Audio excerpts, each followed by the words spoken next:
వర్షంలో తీసుకెళ్ళడానికి జీచ్ ఎక్కిపోయింది. 262 family members family. ఇదొక్కటే రీజన్ మాట జిమ్మీ గాడిని ఇక్కడ ఉంచడానికి. మా ఇంట్లో అయితే నేను, అమ్మ, తాత, నానమ్మ. నేనైతే అసలు ఉండే పొద్దున్న వెళ్తాను, రాత్రి వస్తాను.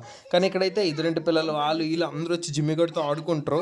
మొత్తానికి మేమైతే నేను ఇలా జిమ్మీ గడిని బుట్టలో పెట్టుకొని బయలుదేరాం. వర్షం అయితే ఫుల్ పడిపోతుంది, కానీ డాక్టర్ పొద్దున్న కాల్ చేస్తే ఈవినింగ్ తీసుకురమ్మన్నాడు. అపాయింట్మెంట్ తీసుకున్నాము. సో తప్పకుండా తీసుకెళ్ళాలని తీసుకెళ్ళాము.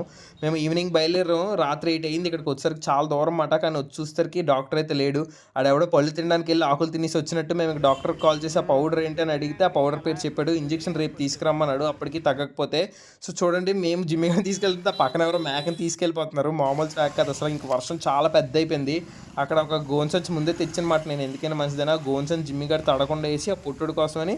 ఆడేమో చూడండి లోపల నీట్గా రెస్ట్ తీసుకుంటున్నాడు స్టైల్గా. ఆడికి ఆ ఇబ్బంది అయితే తెలియదు. ఇంక మేము కూడా చేసేది ఏట్లేదు కదా, ఇంకా బజ్జీలు కొనుక్కొని తిందామనేసి బజ్జీల బండికి అయితే వచ్చాము. ఇంకా బజ్జీలు తినేసి ఇంటికి వెళ్ళి పండడమే. బై బై, నెక్స్ట్ కలుద్దాం.